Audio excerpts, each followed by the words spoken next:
इसीलिए बड़ों का आदर करिए। घर में नई बहू की चलनी चाहिए और बहू को बहू मत मानिए, अपनी बेटी मान के चलें। कह दो जय श्री कृष्णा। जब हम सभी इन बहुओं को बेटियां मानना शुरू कर देंगे ना, तो फिर किसी बाप को ये बेटियां बोझ नहीं कहलाएंगी साहब, बोझ नहीं कहलाएंगी। संतों ने बड़ी सुंदर बात कही है, भैया बेटियां कोई बेटों से कम नहीं है। और भ्रूण हत्या कभी मत करिए। यदि आपको पता लग जाए कि गर्भ में बेटी है तो आप मरवा देते हैं। यदि आप ऐसा करोगे तो अपने बेटों को बहू कहां से लाओगे? जवाब दीजिए, कहां से लाओगे? मेरे पास एक शिकायत और आती है कि महाराज जी जब तक विवाह नहीं होता बेटे का तो बड़ी बड़ी सिफारिशें लगाते हैं लोग। अरे महाराज जी, कोई आपसे टकरावे तो हमारे छोरा के पीरे हाथ करवाए दो, हमारे छोरा को ब्याह करवा दो। हाँ, और जब शादी हो जाए, विवाह हो जाए, ओ तो सासू मैया अलग, ससुर जी अलग। अरे तो को का बताऊं, अरे बहू मेरे छोरा की तो फर्रुखाबाद ते शादी है रही, 4 पहिए की गाड़ी दे रहे हो छोरी वारो। हाँ हाँ जी के ना जी। एक बात बताइए, आज तक किसी के माल से कोई अमीर हुआ है? जवाब दीजिए। अरे जिसने हमें दहेज में अपने जिगर का टुकड़ा दे दिया, उससे बड़ा दहेज कोई वर्ल्ड में कोई दे सकता है? कोई दे सकता है क्या? हरी भक्तों, बेटा यदि झूठ मूठ कोई पुस्तक खोल के बैठा हो और आप कहें बेटा, अरे बेटा राजू बेटा एक गिलास जल लेकर के आओ, तो मालूम है बेटा क्या कहता है? बेटा कहता है पिताजी मैं अभी पढ़ रहा हूं। अच्छा बेटा पढ़ो पढ़ो पढ़ो बेटा पढ़ो, अच्छी बात है। और यदि बेटी भोजन भी कर रही होगी ना और आप कहते हैं क्या बेटी दर्शिका बेटी एक गिलास जल लेकर के आओगी, तो मालूम है वो आपकी बेटी दर्शिका भोजन की थाली को उठा के अलग रख देती है साहब, और आपको जल लेकर ला करके देती है।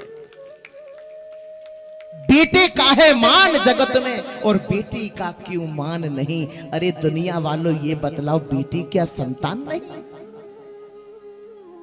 बेटा सिर्फ एक घर को रोशन करता है और बेटियां 2-2 घरों को रोशन करती है, 2-2 घरों को रोशन करती है।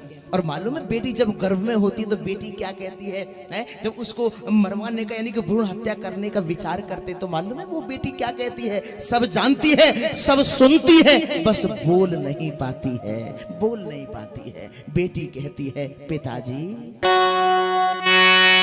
और माना कठिन डगर है मेरी, माना कठिन डगर है मेरी, पर मंजिल पा जाऊंगी। और बेटी हूं तो क्या बेटे से ज्यादा फर्ज निभाऊंगी।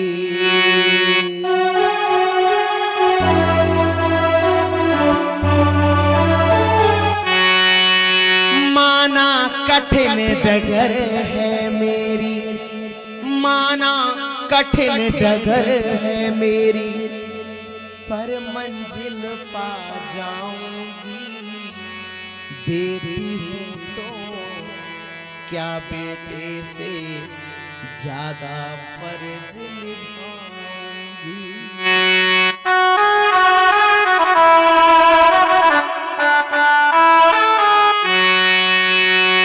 बेटी कहती है पिताजी मत मारो मुझे कोख में मम्मी, इस धरती पर आने दो, मुझको मेरा हक दो पापा, कुछ करके दिखलाने दो।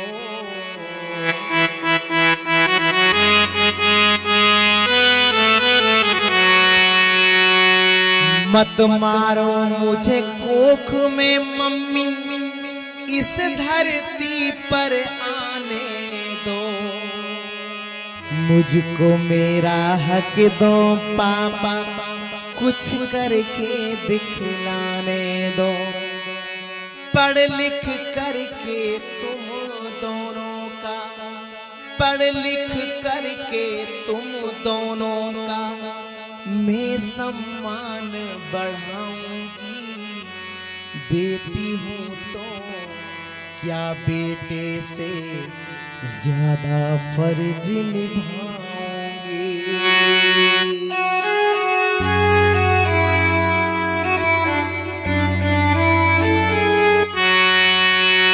बेटियां ऐसी होती है भगवत प्रेमियों। मैं कथा से लेट हो गया था, ध्यान देंगे।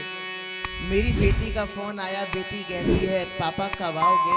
मैंने कहा बेटी मैं लेट हूं, आप लोग भोजन करके सो जाओ बेटा, सो जाओ। तो मैंने कहा बेटा सबने भोजन कर लिया है। तो मेरी बेटी कहती है कि पापा भैया ने भोजन कर लिया है, सबने भोजन कर लिया है, मैंने नहीं किया है। मैंने कहा तुमने क्यों नहीं किया बेटी। तो मेरी बेटी दर्शिका कहती है भगवत प्रेमियों, कहती कि पापा जब आप आ जाओगे ना तभी मैं भोजन करूंगी। ऐसी होती है बेटियां, ऐसी होती है। इसीलिए भगवत प्रेमियों, मेरी माताओं बहनों भाई, आए जो कभी समय बुरा तो याद मुझे कर लेना, मत कमजोर समझना खुद को, आंख ना सो कर लेना।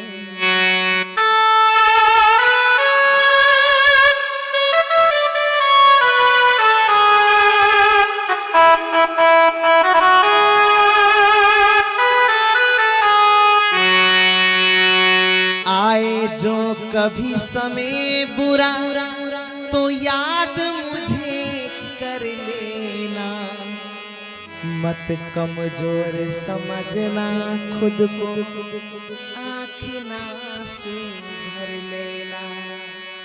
माँ बीमार हो, पिता बीमार हो जाए, कष्ट में आ जाए, बेटा कई बार नहीं पूछता माँ तुम कैसी हो, पिताजी कैसे हैं, लेकिन बेटी ससुराल में भी होती है ना सज्जनों, तो रोज फोन करके पूछती है कि मम्मी पापा कैसे हैं, तुम कैसी हो, कोई परेशानी तो नहीं है।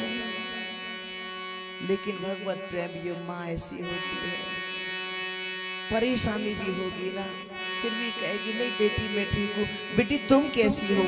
और बेटी भी ऐसी बेटी होती है कि ससुराल में दुख भी होगा ना, दुखी भी होगी, संकट में होगी, तब भी बेटी यही कहेगी नहीं नहीं मम्मी मैं बिल्कुल ठीक हूँ, पापा मैं बिल्कुल ठीक हूँ, मुझे कोई परेशानी नहीं है। इसीलिए भगवत प्रेमियों